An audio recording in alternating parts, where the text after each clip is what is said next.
and that 96 was a fake deal in Miami. Now it comes out in days. It's totally fake with the FBI leading the group, commanding it. And it comes out that cops everywhere from Canada to England to the U.S.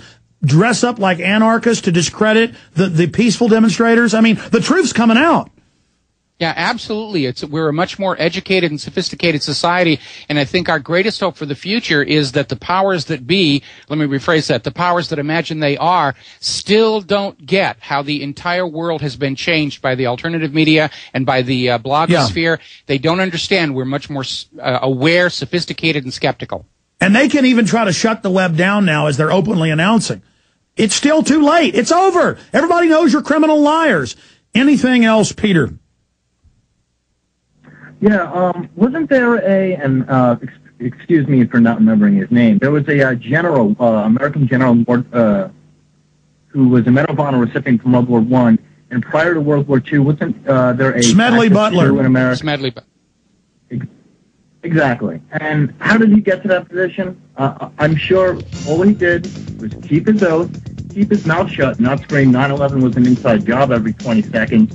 Just do your job. And when it comes down, and you know what's going on, and the order comes down, that's when you do it. But if you're labeled, oh, you're that guy, instead of just, I'm just doing my job. No, great point. Butler went along till the very last minute, and then he blew the whistle on him. You got a great point. We need sleepers as well in the info war. So be that sleeper.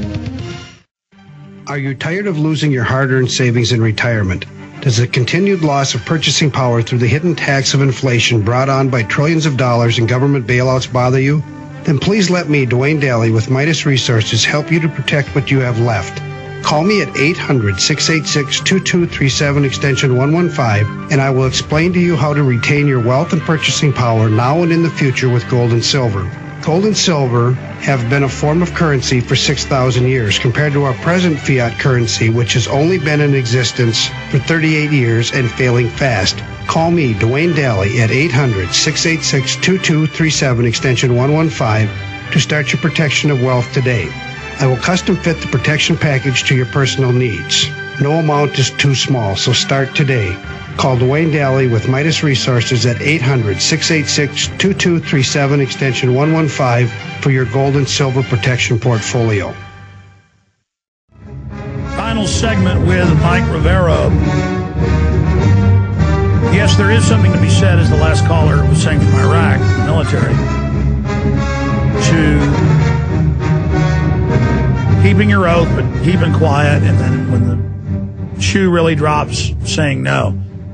And a lot of troops have done that with these experimental vaccines. You know, they say it's the law, we can give you whatever we want. No, not if it's experimental. That's like, what was really telling was 6 years ago, Mike Rivero, when they ordered 14 million first responders, firemen, police, medical workers, county city workers to take the smallpox shot. And the LA Times reported 2 years into that only 4,000 of 14 million had done it. 99.9% had said no. And then Tommy Thompson wouldn't even take it. I mean, I think they can set up this grid and push it all, but as push comes to shove, this is really going to blow up in their face. Well, it depends on what the agenda is. A lot of this vaccination and pushing these medications, it's just really about justifying giving a lot more tax dollars to the pharmaceutical industries. I mean, we saw that with this whole swine flu brouhaha. I mean, obviously, given the number of people actually sick and dying from this flu, it shouldn't have been headline-grabbing news, but it did justify a lot of purchases of vaccines.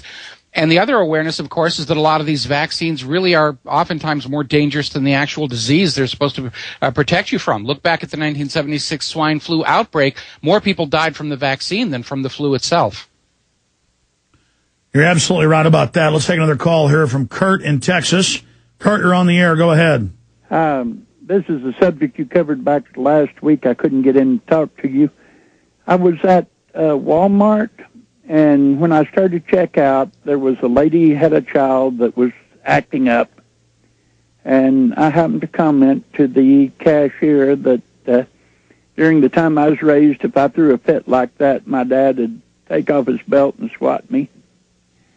And she says, oh, she became very talkative. She said, we're told at company meetings that if we see the parent swat the child with their hand or lay one violent act toward them, shake them, or anything like that, to call Child Protective Services immediately. And if I wanted to back you up. Call the police.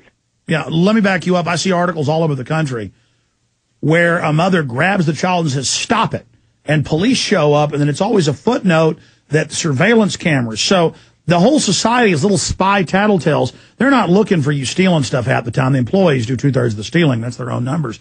It's all about, what's that T-shirt say? Well, oh, did they just spank that child? Like, stop that. I told you no with that toy. The kids got to get out of control so they can put them on Ritalin and Prozac so the cops can then taser them. So she was proud of the fact that, oh, we're told to tattle to Homeland Security, I mean Walmart. Yes. Was she proud of herself? Services. Was she proud of herself?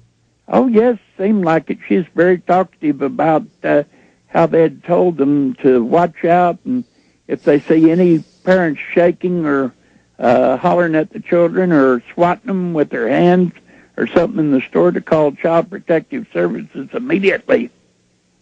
And I thought, goodness, my father's dead. If he had been alive, he had probably been in jail years ago. Well, no, that's the issue is, and these sociologists and psychiatrists run everything now. They know it's going to cause everything to break down. It's about, I have the textbooks. They say, we're going to destroy their families. Mike Rivero? Yeah, absolutely. It's all about control. And I notice as we have all these governors starting to slash the state budgets, and they're talking about reducing health care for poor families. We just had that happen here in Hawaii. The one area of government that is not seeing budget cuts is the surveillance, the spying, the control, the child protective services, the elements of dictatorship. They're still being fully funded. Mike Rivero, we'll talk to you again in 1 month, probably sooner. Always appreciate your work over whatreallyhappened.com. We'll see you soon, my friend. Thanks a lot. Aloha. Aloha to you, my friend. He'll be on Genesis later today, 5 o'clock. Okay, more of your calls straight ahead. And then I'm going to break down the cashless society control grid. Wait till you hear this. Stay with us. You're listening to GCN, the world leader in independent talk radio.